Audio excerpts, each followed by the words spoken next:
Hey, what's up, y'all? Y'all know my slogan. I don't know it all, but I know what I've been through. Now, before we get into this video, make sure you check us out on Patreon at www.patreon.com/Hookah Anonymous _. You guys been telling us to create one for the longest, so we recently created a community where we will upload videos that we can't share on YouTube due to their guidelines, but we'll also be dropping the latest to there first, behind the scenes information that you wouldn't find anywhere else on our socials. So make sure you become a member, and after you do that, head over to our official Instagram page at Hookah Anonymous _ and follow us there. Now without further ado, let's get into what you guys came here to see. Now, most of you may have heard already about O-Block Munna Duke losing his life, as him along with another individual was celebrating the birthday of O-Block ggas. According to news reports, it was a drive-by shooting that occurred around 1:20 a.m. at the Pork Chop Barbecue restaurant on the 6300 block of North Broadway. They say suspects will begin shooting, striking 3 people, where 2 were pronounced deceased and the 3rd person was said to be in stable condition. Now the stories were conflicting because you have some people claiming that there was a guy pacing back and forth outside of the restaurant with a ski mask on, and when Duke and O-Block youngin, who was also alive, came out of the establishment, the suspect began shooting his weapon. But then the news articles state that it was a drive-by shooting that occurred, which they quickly started shooting and took off in their vehicle. Now to be honest with you, I can't see one guy deciding to show up by himself to a place where he knows his ops is, and he's deciding to take somebody's life by himself while he's on foot. That just don't make sense. So the drive-by shooting that the news are claiming happened would sound a little more credible, but once again, we weren't there, so we don't know. However, if the shooting was in fact done in the street, then chances are one of the stores has surveillance cameras on their stores, so I'm sure the shooting was caught on camera, and it's just a matter of time before it comes out. Now on the flip side of all that, somehow, someway, one of O-Block's rivals would post pictures on his close friends showing that he had an O-Block chain that appeared to have blood on it. He posted this picture after the shooting occurred, and once he realized it's one of the stupidest, self-incriminating things he can do, he would deactivate his Instagram, thinking that it was going to change the fact that he just made himself a suspect. Some of these guys' intentions is to troll their ops, but I think they still forget that in the midst of all that trolling, it's not just their ops watching, it's also the police. So he would deactivate his social media, but the pictures will still get out there, of course, because we live in an era of screenshots, and whether he has something to do with it or not, he just made himself a target not only for his ops, but potentially the police as well. Now aside from all that, y'all know as soon as the news hit social media, people were already stating that it sounded like it was a backdoor situation. One person on the Squid Apes post would say, quote, "Definitely backdoor, I think. No way Duke moved sloppy after all these years." Now, is it a reach? Maybe, because we don't know the full details of what actually transpired. But one thing I could say is that I do agree with the part where he says, "It's no way Duke moved sloppy after all these years." I don't know what it is, but it seemed like these guys done survived some of the craziest time of the drill culture, make it to see their 30s, and somehow get unalived in some of the weirdest, obvious ways.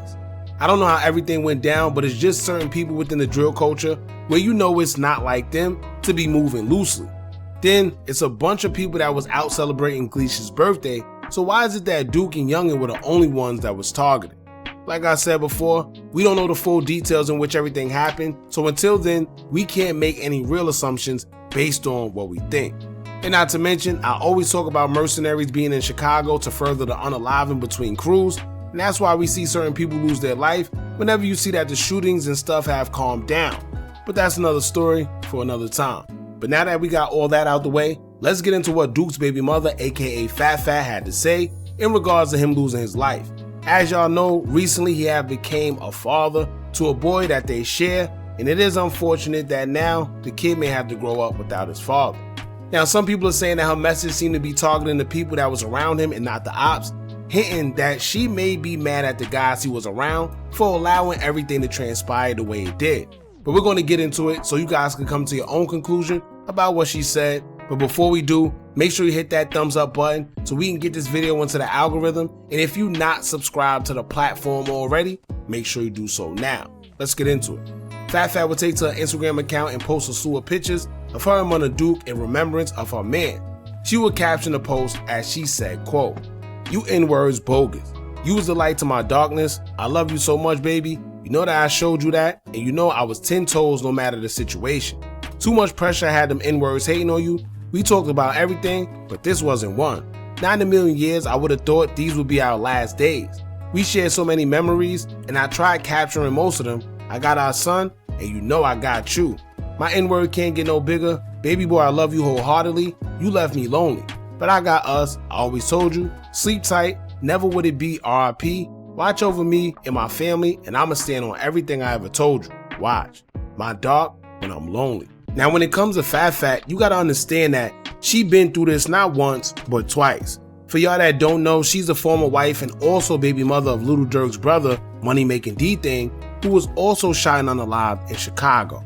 So this is her second time having to grieve over losing a companion and left by herself to take care of their kids. Must be a tough feeling.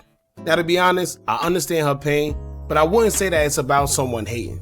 These guys within the drill culture know what they're into and know what comes with it. At any given time, the same way these guys diss others or diss the dead, it comes back the same way. And I always tell y'all it's hard having compassion for some of these guys who lose their life a part of the drill culture, because some of them have inflicted the same pain that their loved ones are now going through when they pass. One of the prime examples of that is Bloodhound Little Jeff. He got unalived while he was in the process of trying to take someone else's life. So that's a confusing emotion to have, because even if you want to have compassion, it's like, how? Because if he didn't pass, then more than likely the person he was targeting may have passed. The only time I actually feel away is when you hear about someone getting backdoored, because honestly, that's one of the most scummiest things you can do. It's a cowardly way to take someone's life, especially someone who thought you was a friend. But for some reason, I don't know what it is, but it's being glorified all throughout the drill culture, where you have people admitting that they're slimy and even calling themselves snakes. But honestly, being in the streets these days, you're playing Russian roulette with your life anyway. Whether it's protecting your life from your ops or your freedom from the police. Either way, it's not comfortable and it's not a way you want to live. For the youngins out there, get money, change your life, and then change the generational narrative for your family and actually get to experience life. It's bigger than just the city that you're in. Trust me, we've seen too many times where this seems to be the end result for some of these guys a part of the culture, where yes, they have designer clothes, have the girls, cars, money, etc. But ultimately they end up losing their life early on without getting a real chance to experience what life is actually about. Either that or they spend a bunch of time behind bars, which is basically the same thing. So it comes a time where you gotta ask yourself, is it really worth it or not?